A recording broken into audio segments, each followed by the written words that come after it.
Hi friends, good morning. Welcome back to our channel MK study info. Friends, మనమైతే TET and డిఎస్సిలో భాగంగా Telugu content చూస్తున్నాం కదా friends. ఇప్పుడు అలంకారాల్లో వచ్చేసి శబ్దాలంకారాల్లో వృత్యానుప్రాస, చేకానుప్రాస, లాటానుప్రాస వరకు అయితే చూసాం ఫ్రెండ్స్. ఇప్పుడు యమకాలంకారము చూద్దాము. యమకాలంకారం అర్ధభేదంతో కూడిన పదాలు మళ్ళీ మళ్ళీ ప్రయోగిస్తే దాన్ని యమకాలంకారం అంటారు. ఆమని, ఏమని అనేది ఎగ్జాంపుల్. మణి మణి అనేది 2 టైమ్స్ వచ్చింది ఇక్కడ. పై అలంకారంలో హల్లుల జంట అయిన ఆమని వసంతం, ఏమని అంటే ఏమి ప్లస్ అని అనే అర్ధభేదంతో ప్రయోగించబడ్డాయి. నెక్స్ట్ ఎగ్జాంపుల్, మన సుభద్ర సుకృత మహిమ ఏమనవచ్చు, మనసు భద్రమయ్యే మనకు నిపుడు. ఈ వివరణ చూద్దాము. పై అలంకారంలో మన సుభద్ర అని మనసు భద్రమయ్యే అనే అర్ధభేదంతో ప్రయోగించబడ్డాయి. సో మనసు భద్రమయ్యే అంటే మనసు కుదుటపడింది అని అర్థం. నెక్స్ట్ అంత్యానుప్రాస అలంకారము. ఒక పదం పాదాంతాన, వాక్యాంతాన మాటి మాటికి పునరుక్తమైతే అది అంత్యానుప్రాస అలంకారం అవుతుంది. ఎగ్జాంపుల్, గోదారి గట్టుంది, గట్టు మీద చెట్టుంది, చెట్టు కొమ్మన పిట్టుంది, పిట్ట మనసులో ఏముంది. ఉంది ఉంది ఉంది ఉంది ఉంది అనేది చాలా టైమ్స్ రిపీట్ అయింది కదా ఫ్రెండ్స్. అది కూడా చివరన అంటే చివర్లో అయితే అంత్యానుప్రాసం అవుతుంది. నెక్స్ట్, స్మరిస్తే పద్యం, అరిస్తే వాద్యం, అనిల వేదిక ముందు అస్త్ర నైవేద్యం. ఇదొక ఎగ్జాంపుల్. నెక్స్ట్, ముక్త పదగ్రస్తం చూద్దాము. ముక్త పదగ్రస్త అలంకారం వాక్యాంతం నందు కానీ పదాంతమందు కానీ విడిచిన పదాన్ని వ్యవధానం లేకుండా ప్రయోగింపబడితే దాన్ని ముక్త పదగ్రస్త అలంకారం అంటారు. గమనిక, ముక్త అంటే విడవబడిన, పద అంటే పదము, గ్రస్త అంటే గ్రహించడము. అంటే విడిచిన పదాన్ని మళ్ళీ గ్రహించడము ముక్త పదగ్రస్తము. చివరిలో విడిచిన ఒక పదాన్ని వెంటనే మళ్ళీ ప్రయోగించడము. ఎగ్జాంపుల్, సుదతి నూతన మదన, మదనాతురంగ పూర్ణ మణిమయ సదన, సదనామయ గజరథన, రథనాగేంద్ర నిభకీర్తి రసనార సింహ. ఇప్పుడు చివరిలో మదనతోటి ఎండ్ అవుతుంది, మళ్ళీ మదనతోటి స్టార్ట్ అవుతుంది. సదనతోటి ఎండ్ అవుతుంది, మళ్ళీ థర్డ్ లైన్లో సదనతోటి స్టార్ట్ అవుతుంది. ఇది ముక్త పదగ్రస్తము. ఇందులో వివరణ ఇచ్చారు చూద్దాము. పై అలంకారాల్లో మదన, సదన, రదన పాదాంతంలో విడవబడిన పదాలు వెంటనే మళ్ళీ ప్రయోగించబడ్డాయి. ఇక్కడ మరొక ఎగ్జాంపుల్, గోదారి గట్టు, గట్టు మీద చెట్టు, చెట్టు కొమ్మన పిట్ట, పిట్ట మనసులో ఏమున్నట్టు అనేది కూడా మరొక ఎగ్జాంపుల్ అవుతుంది. నెక్స్ట్ వచ్చేసి అర్ధాలంకారాలు.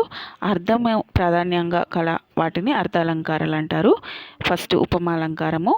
ఉపమాన ఉపమేయాలకు సామ్య రూపమైన పోలికను మనోహరంగా వర్ణిస్తే దానిని ఉపమాలంకారం అంటారు.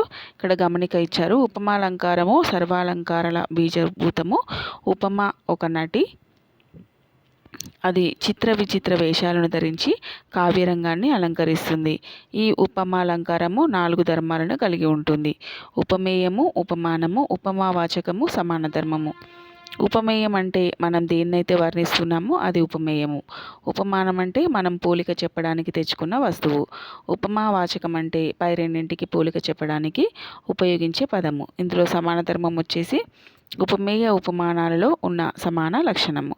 ఫ్రెండ్స్, ఇక్కడ మనకి ఉపమాలంకారం అయితే చాలా ఇంపార్టెంట్. టెట్ అండ్ డిఎస్సి పరంగా కంపల్సరీ ఏదో ఒక బిట్ అయితే అడగడానికి అవకాశం ఉంటుంది. ఇక్కడ గమనిక ఇచ్చారు. పై 4 ధర్మాలు ఉంటే అది పూర్ణోపమాలంకారము. పై 4 ధర్మాలలో ఏదో ఒకటి లోపిస్తే అది లుప్తోపమాలంకారం అంటారు. ఎగ్జాంపుల్, ఓ కృష్ణ, నీ కీర్తి కలహంస వలె గగన గంగయందు మునుగుచున్నది.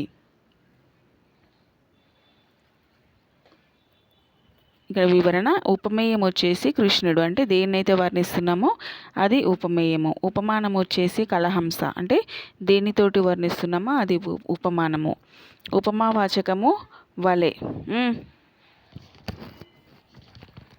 ఉపమావాచకము వలె. సమాన ధర్మము గగన గంగలో మునగడము. ఇక్కడ ఉపమావాచకానికి సమాన ధర్మానికి కొంచెము మనం కన్ఫ్యూజ్ అవ్వడానికి ఛాన్స్ ఉంటుంది ఫ్రెండ్స్. ఒకసారి ఎగ్జామ్లో మీరు 1కి 2 సార్లు చూసుకున్న తర్వాతనే ఆప్షన్ పెట్టండి.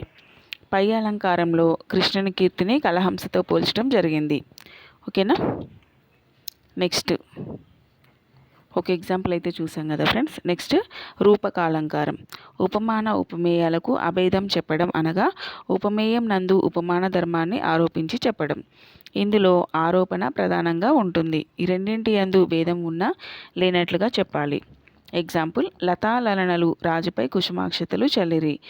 ఉపమేయము లతలు కుసుమాలు. అలాగే ఉపమానం లలనలు అక్షితలు. ఇందులో లలనల ధర్మం లతలలోను, అక్షింతల ధర్మం కుసుమాలలోను ఆరోపించడం జరిగింది. ఈ రెండింటిలో భేదం ఉన్నా లేనట్లు చెప్పబడింది. నెక్స్ట్, శత్రువులతో పోరాడు ఆ రాజు సాక్షాత్తు శివుడే. ఇందులో ఉపమేయం రాజు, ఉపమానం శివుడు. పై అలంకారంలో శివుడి ధర్మాలను రాజులో ఆరోపించడం జరిగింది. అనగా శత్రువులను చెండాడే విషయంలో వీరిద్దరికీ అభేదం చెప్పబడింది. నెక్స్ట్, ఉత్ప్రేక్ష అలంకారము. ఇందులో ఊహ ప్రధానంగా ఉంటుంది.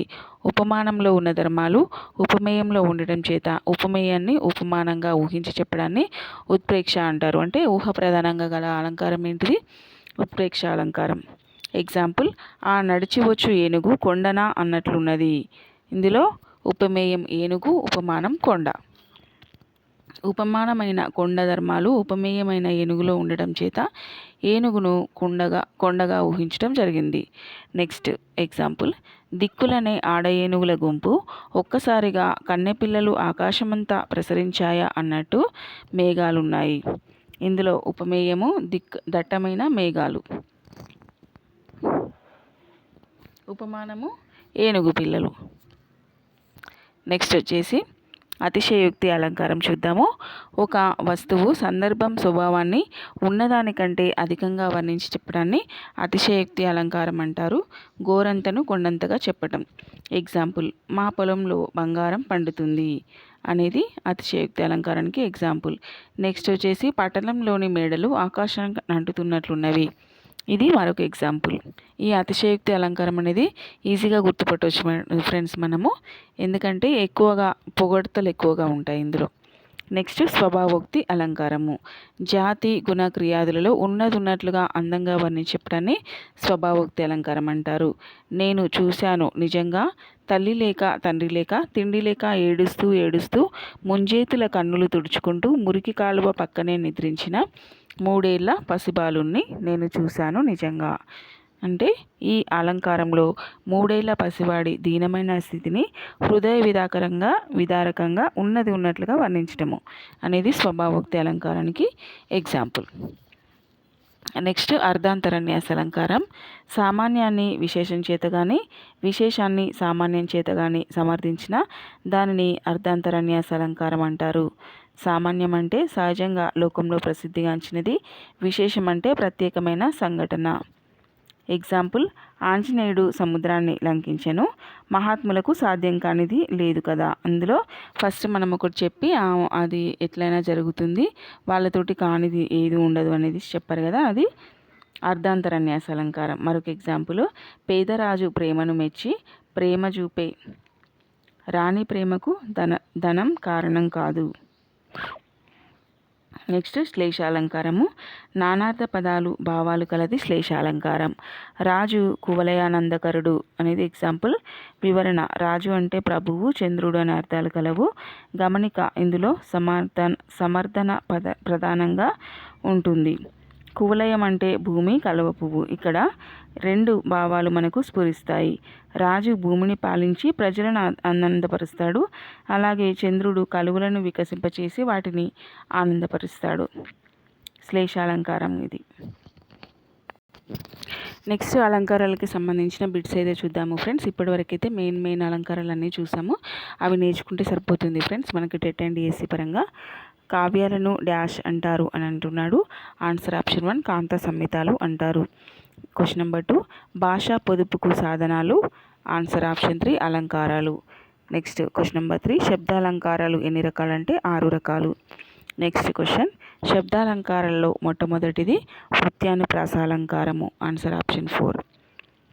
క్వశ్చన్ నెంబర్ 5 అర్ధభేదంతో కూడిన హల్లుల జంట వెంటనే వస్తే దాన్ని చేకానుప్రాసం అంటారు. Answer option 1. నెక్స్ట్ క్వశ్చన్, అర్ధభేదం లేకున్నను తాత్పర్య భేదం ఉండి ఒక పదం 2 సార్లు ప్రయోగించుట ఏమందురు. ఆన్సర్ ఆప్షన్ 4 లాటానుప్రాసము. నెక్స్ట్ క్వశ్చన్, అర్ధభేదం ఉండి తాత్పర్య భేదం లేకుండా మరలా మరలా ప్రయోగించుట. ఆన్సర్ ఆప్షన్ 3 యమకము. నెక్స్ట్ క్వశ్చన్, అర్ధాలంకారాలలో మొట్టమొదటిది. ఆన్సర్ ఆప్షన్ 2 ఉపమాలంకారం. నెక్స్ట్ క్వశ్చన్, ఉపమేయానికి ఉపమానానికి గల సంబంధం తెలిపే పదం. Answer option 3 ఉపమావాచకం. క్వశ్చన్ నెంబర్ 10, ఒలే, లాగా, పోలే, వలే, నైవడి ఈ పదాలు.